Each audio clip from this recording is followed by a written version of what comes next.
Space and Defence exhibition is well underway at the Waterkloof Airforce Base outside Pretoria. Special focus, of course, on youth development programs to spark awareness on careers in defence and aviation. Patricia Visagie has been at the air show this past week. She joins us live from Waterkloof now. Patricia, crowds enjoying riveting programs at Waterkloof today. Thank you. Patricia, are you with us? Well, thank you so much, Kashni. Good afternoon to you and, of course, to our viewers at home. We are still here at the Waterkloof Airforce Base where, of course, this beautiful aviation spectacular is, of course, gaining great momentum throughout the day. From very early this morning, as we have mentioned, the crowds are gathered here. Of course, we're thinking that maybe by now, well over 100,000 people have come here to be part of course, the 9th edition of the Africa Aerospace exhibition right here from, of course, the Waterkloof Airforce Base. And Kashni, throughout this exhibition, we've been speaking to various pilots, of course, and we've been getting into various aircrafts. We've explored, of course, Little Annie. We have, of course, explored the Extra 300, the Grippens, the Roy Falk, of course, South Africa's flagship combat and attack helicopter. And right now I'm standing in front of this beast. It is, of course, the C-17 Globe, and it is a part of the USA forces, of course, that are part of this exhibition. They have brought several of their aircrafts with us, and to tell us more about what is happening here and why the public is actually having a keen interest in this aircraft right here behind me. I'm now joined by a technical sergeant, and that is Ken Martini. He's a part of the New York Air National Guard. Good afternoon, Sergeant, and thank you so much for joining us here. Of course, it's been a wonderful exhibition. You guys have been here from the start. In short, tell us about your experience here. How has the 9th edition of the AAD 2016 been for you guys? This experience has been wonderful. Because of the state partnership that we have with South Africa, we're able to do things with the South African military, such as we have 2 trucks in here right now that show the demonstration of our aircraft and our capabilities of helping the South African military with any strategic airlift that they might require. Now, a lot of people have been going into the C-17 Globe, a lot of interest from the public, especially the children that are here. What makes it so attractive? Why are so many people that are gathered here flocking into this aircraft? I believe it's the size of the aircraft. The South African military has a C-130. Ours is approximately 585,000 pounds is our gross weight. So we are able to carry things that the C-130 is unable to carry. So I think just in the size of the aircraft, people are drawn to that size. And right inside of it, when I peep this way, I see there is an army vehicle that's parked inside of it. What exactly is that vehicle? How heavy is it? And how heavy is the aircraft itself? The aircraft itself is approximately 280,000 pounds. The vehicle inside is a Mamba. It weighs approximately 28,000 pounds. We can carry up to 170,000 pounds of cargo. So that vehicle in there is just a drop in the bucket as far as what we are able to carry. Apart from, of course, the cargo that it carries, does it also carry soldiers? Do you also use it for those purposes, or is it strictly just for cargo? We have multiple options for this aircraft. We can transport it into a flying hospital if need to. 36 patients at one point can fly into this aircraft. We can also use it for emergency evacuation in case of a tsunami or something like that. We can do an emergency evacuation of up to about 300 people at one given point. We also can carry troops to do as well as a static jump out of an airplane. We can carry palletized cargo such as human relief to any of the countries that are in need of it. And talk us through some of the emergency programs or relief programs rather that you have been involved in. Like, what are we talking about? Of course, disaster strikes all the time across the globe. Which one that perhaps made headlines were you involved in with, of course, the C-17?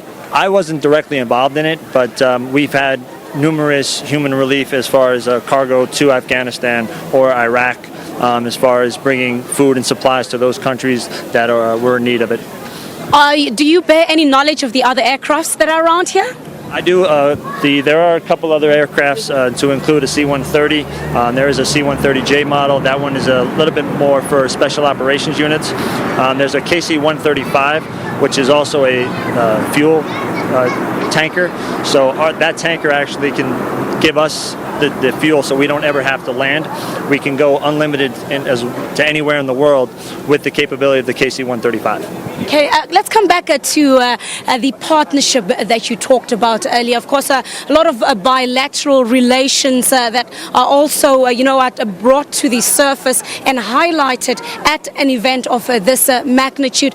And South Africa and the US have strong ties as far as that is concerned. And that again is highlighted by this event. Absolutely. We've been doing this since 2003, and we were here 2 years ago at the same air show trying to bring knowledge to the people in South Africa that we do have this partnership.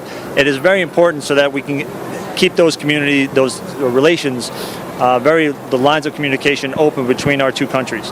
I think it's important, especially the aircraft that we have in the New York and Air National Guard is very good in teaching what the South African government doesn't have as far as the bigger aircraft. So if they need us for anything, we're there to help them out at any given time. As far as peacekeeping missions go, what role does that partnership play, and does it really make a difference? I think it does make a difference. This aircraft, because of its multiple capabilities, can provide at any given time support to the South African government, and whatever is required of them, we can provide. And of course, around Africa, there's a lot of conflict many a times, and troops get deployed in various regions, especially where there is a conflict happening. And of course, what type of missions have you been deploying at the C-17 that has recently happened? Perhaps if you can give us an example. For most part, it has to do with places further up north. We can land and drop off any type of cargo to include troops, cargo, ammunition, weapons of anything that is required of them. Of course, thank you so much. Of course, that is Sergeant Ken Martini. He's part of the New York Air National Guard. That is a part of course, this exhibition. But it's not just about, aeroplanes and all the military products that are exhibited here. Ladies and gentlemen, we bring you the live band, and it is the USA Forces Europe band playing out right here.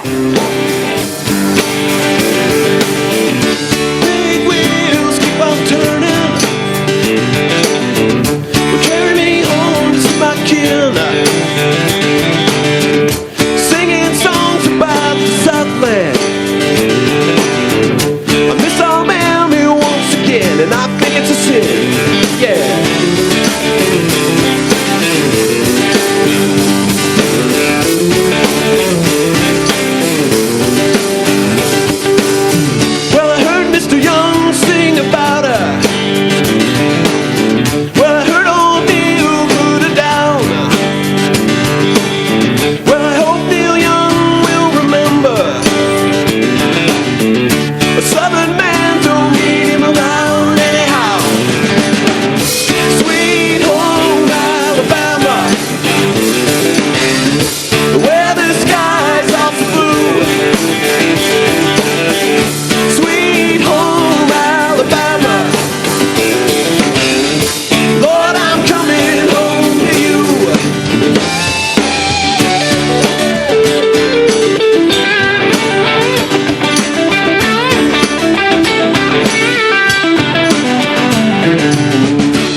birds. They've been known to pick a song or two. Yes, they do. Lord, they get me off so much. They pick me up when I'm feeling blue. Now, how about you? Sweet home Alabama, where the skies are blue. Sweet home Alabama, Lord, I'm coming home to you. Sweet home Alabama, where the skies are blue. Well, great sights and sounds coming out of the Waterkloof Air Force Base this weekend. Now, you still got a chance to get down there. Gates open tomorrow at 7 a.m.